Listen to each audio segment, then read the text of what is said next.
I identify as biromantic asexual. That means that while I don't feel sexual attraction, I do feel romantic attraction for multiple genders. Sexual attraction and romantic attraction often come hand in hand, but not always. Asexual will not always mean aromantic, and vice versa.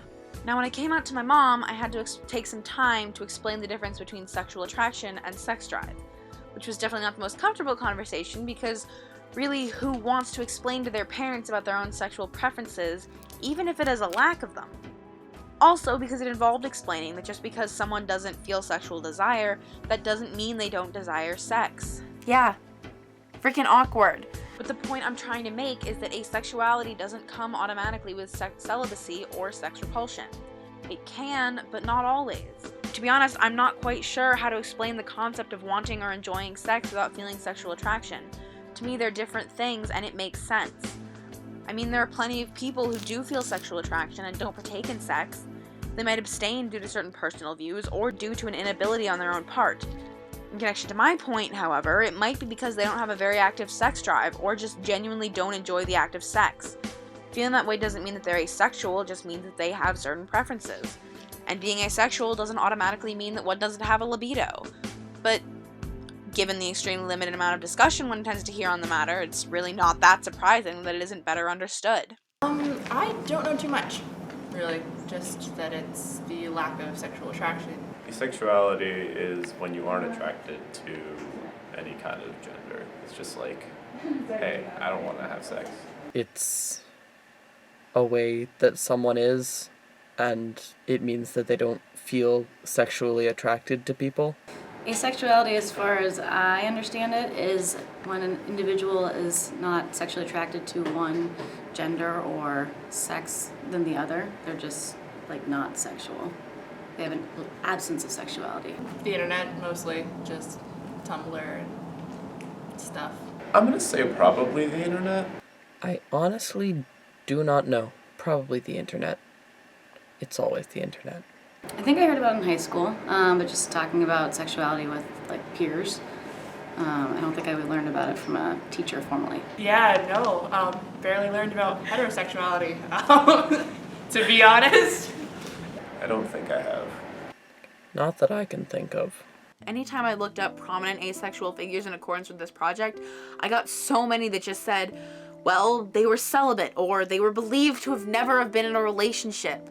And I mean, I guess for historical figures, that makes sense. I mean, it's still not exactly a household term, so it's not surprising that way back when it wasn't really used. But the fact that there aren't really any confirmed prominent asexuals now is super frustrating. In literature, too. I mean, I read so much. My mom's a librarian, but I'm pretty sure I've never seen an asexual main character, or even an asexual side character. I looked up lists of books with asexual characters for this project. Do you want to know what one of them had as a description? Books with characters that identify as asexual, or characters that could be read as asexual. Also, books that mention asexuality. We are talking bare minimum of effort here, and even with those incredibly loose guidelines, there are less than 50 books on that list. To be fair, it was the YA list, and the list of books for adults is longer, as well as saying that they guarantee that the characters are confirmed as asexual. But when you go down and read the comments, they're all debating whether the character ever came out as asexual, whether it's confirmed, how big a role the character had in just the book, or fourth, and just really the greatest, talking about how later on in the book, the character's asexuality was undermined because, they weren't actually asexual, they were just waiting for the right person, or it was only due to certain circumstances. They weren't asexual. It was all in their mind. It was just a brain thing. Which sucks. I mean, I grew up surrounded by books. Fictional characters are who I identified with, and I just wish that some of them could have connected with me on this one other level, or helped me understand it. I mean, admittedly, I'm probably in the best situation to be questioning myself on this. I do tend to spend a majority of my time on the internet where discussion is far more plentiful. Still, I don't think I ever even heard the phrase asexual in terms of a human sexuality until I entered high school. And even then, I'm almost positive I happened upon it online. I didn't hear it from a school teacher, unless we're counting science and the term asexual reproduction, which, no. Just, no. even once I did know what it meant, I didn't really think of it in terms of myself. I mean, admittedly, that is kind of my fault. I brought it up to one of my friends once, and she said something along the lines of, you couldn't be, you aren't repulsed by sex. I mean, it made sense to me at the time. I didn't really feel a need to push it, and I have spent years being the straight friend in my friend group. I think I was kind of unsure if I wanted to change that or not. Now, let me make this perfectly clear. I had and have no problem with anyone's sexuality. I think people should be able to identify in any way that makes them feel comfortable, even if that way is a lack of an identification. And I knew my parents would accept me no matter what I decided on the matter. But there is a big difference between being tolerant and accepting of others and applying such tolerance to yourself. I didn't really begin to question myself until one day around the end of my junior year of high school. Class seemed really boring, so it was kind of unconsciously decided that we'd talk about most teenagers' favorite topic of conversation: sex. And when the question of which person I would sleep with got to me, I realized I didn't have anyone.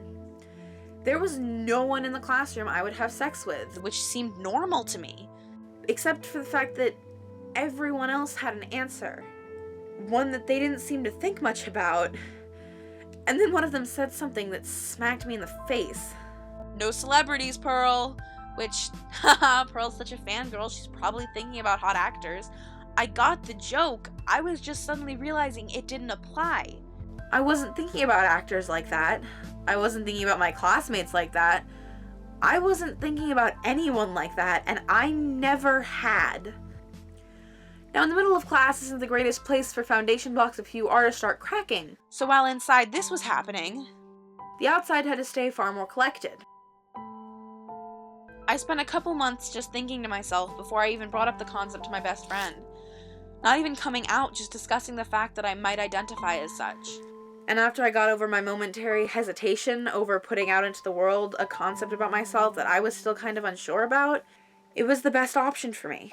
Sharing what I was thinking with another person gave me a chance to talk out my confusion and make my feelings seem more valid. I settled myself in the idea that my sexual identity might change or not be valid in some people's eyes, but that it felt right to me, and it still feels right some months later, so I'm becoming comfortable in my own identity. I'm ready to make myself known and to try and make sure that other people know that asexuality exists. Just because it's not talked about much doesn't mean it's not valid or important.